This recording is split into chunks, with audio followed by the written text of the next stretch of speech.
Let's talk about Neil Degrasse Tyson. He was recently interviewed by Stephen A. Smith, a popular sports journalist and podcaster, and he seems to have gone the way of everyone's favourite science guy, Bill Nye. Who enjoys a fleshlight in the cold moonlight? With a sad clown, Skyping via satellite? Dance Skippy home slice, sing it with me all night. Sex how you want, it's your goddamn right. Cause my sex junk is so oh. Let's have ourselves a squiz. Suppose no matter my chromosomes, today I feel 80% female, 20% male. I'm gonna put on makeup. I'm gonna do that. Tomorrow I might feel 80% male. I'll remove the makeup and I'll wear a muscle shirt. Cause my sex junk is so That's male and female. Okay. So now let's move past that and say, do those chromosomes manifest in society? Well, yes, chromosomes do manifest in society in the fact that there is a society. Chromosomes manifest in society as evidenced by the fact that you are alive and talking to us. All right, so stay with me now. I'm staying. Do they manifest? I'm right here.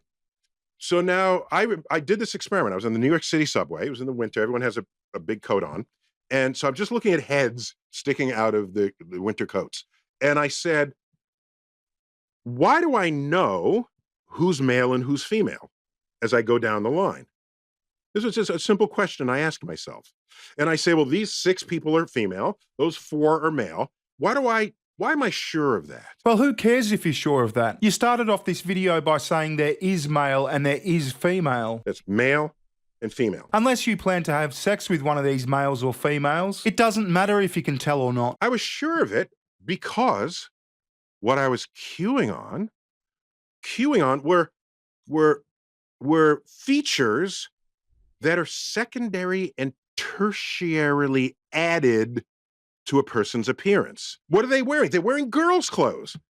Well, how do I know they're girls' clothes? Just go to the store. They know how to sell you girls' clothes. There's a whole section for just girls. Come on, Neil. It's not just girls' clothes that make you think someone's a girl. We've evolved to be able to tell the difference between a male and female, whether it's facial structure, facial hair, an Adam's apple, body size, a lot of things. You can't point to anyone directly, but I think everyone knows what's up. And that's why trans people are always trying to affirm themselves. All of these people assure me, like, I'm a woman. Because there's just something. There's a combination of things that indicate whether someone's a male or female or boy or girl. How about the boys? Oh, the boys. If there's anyone who is a little thin and flabby, they went to the gym. So they sitting down and they got some muscles they can show you. You can tell the difference between a muscly female and a muscly male. You can tell the difference between a muscly female and a flabby male. And they've got, and they might grow a beard and a mustache because that's a manly thing to do.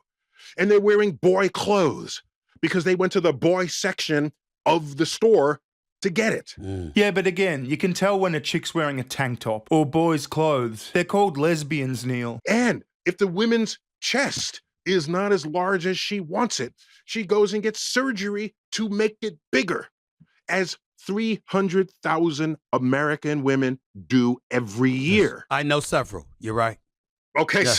so my point is, apparently the XXXY chromosomes are insufficient, because when we wake up in the morning, we exaggerate whatever feature we want to portray the gender of our choice. Yeah, if you want, phrase it like that, but it's called fashion, Neil. And some boys are girly and some chicks are butch. Either the one you're assigned, the one you choose to be, whatever it is.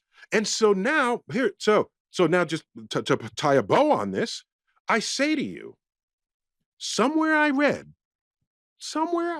think I read that the United States was a land where we have the pursuit of happiness. That's true. You do have the pursuit of happiness in the United States. Wear whatever you want. I don't really get where this is going. I mean, don't get me wrong, I've watched this video before now, but is he saying that the pursuit of happiness can only exist if we can't tell the gender or sex of other people? Like we're just meant to disregard our intuitions? Like I said, you can wear whatever you want. No one really gives a shit. If you're a dude, get up and wear a dress. I don't care. If you're a chick, wear jeans, boots and a flannel shirt. Me thinking someone's a raging lesbian doesn't deprive them of their pursuit of happiness. Suppose no matter my chromosomes, today I feel 80% female, 20% male. I'm gonna put on makeup. I'm gonna do that. Tomorrow I might feel 80% male.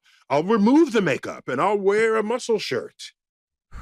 Why do you care? I don't care, but you're a man of science. You can't feel 80% male one day and 80% female the next day. It's not about feelings, it's about what exists. Have whatever taste in fashion you want. None of my business. What business is it of yours to require that I fulfill your inability to think of gender on a spectrum? Oh, for fuck's sake, you're a scientist. You shouldn't be telling people to think about clear-cut binaries as a spectrum because feelings. And I know the first lefty to watch this is going to say, oh yeah, but bearing, gender and sex are different. Well, not to this guy, because he started the video out by saying there's male and female. That's male and female. Sexes, biological sexes. And then he interchanges them with boys and girls, which are genders and supposedly a different thing. But there's no spectrum of biological sex, which is what he's talking about. And what I've found in the human mind is that we go out of our way to put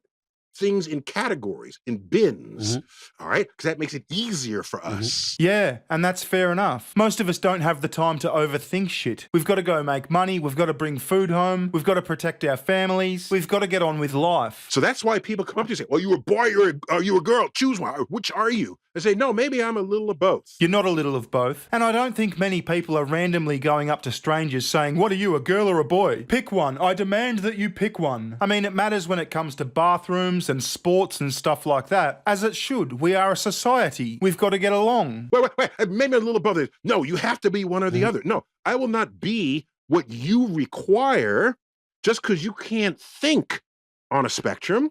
I'm going to be what I want to be. You be what you want to be, and I will continue to make assumptions about you and put you into categories based on my experience and my best knowledge. And we have known this as children. Every single class, there was the girl who was the tom. We have words for them. Tomboy. Yeah, exactly. We have tomboys, which are girls who like to do boy things. That doesn't make them a boy or a male. This is what's so frustrating about the current gender ideology. If a girl plays with trucks, she has to be a boy. Let's fill her up with hormones. Why not just let them keep doing boy things because they like boy things? And even if they do actually think they're a boy, let them think they're a boy. It reminds me of the time Joe Rogan stumped that goofy Adam cunt. If they think that they're a girl, why do you have to give them hormones to make them more of a girl?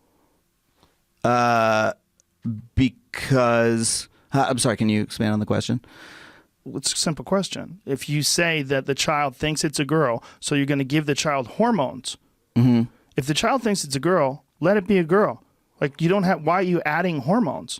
All I'm saying is, in the people I identified as female and male on the train, if some of those females were chromosomally male, it didn't matter to me.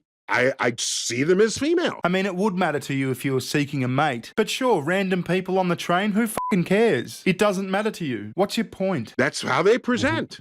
I don't have a problem with that. Okay, so we agree. So whether today I feel 80% female and tomorrow I'll feel 80% male. Gender and sex does not equal fashion. You're confusing yourself and me. When you came out and said, actually, Pluto isn't a planet. At the American Museum of Natural History, when we redid our exhibits, we said Pluto belongs here, not there. I accepted that. You're a famous space scientist guy. I didn't come out and say, well, what if Pluto feels like it's a planet? And what if I get up tomorrow and feel like Pluto's a planet? And how about, like, sports? Okay, that's interesting. So what do you do with the trans woman who went through puberty as a man with male hormones, and now she can kick ass in the women's sports? You don't let them play women's sports. It's simple. Imagine sports was not boys versus girls. Imagine you contested hormone levels. That's all. Well, that wouldn't take into account bone density, muscle mass, lung capacity, etc., etc., etc. So that is a shit idea. Anyway, I found this video kind of baffling. He's kind of trying to make a point, but then doesn't make a point and acts like he has made a point. If you have any comments, leave them down below or at my Twitter account, @bear_ing. I'll see you in the next one, boys and girls. Ta-ta. Recession, session. Give me better times, give me better times. Recession, session. Share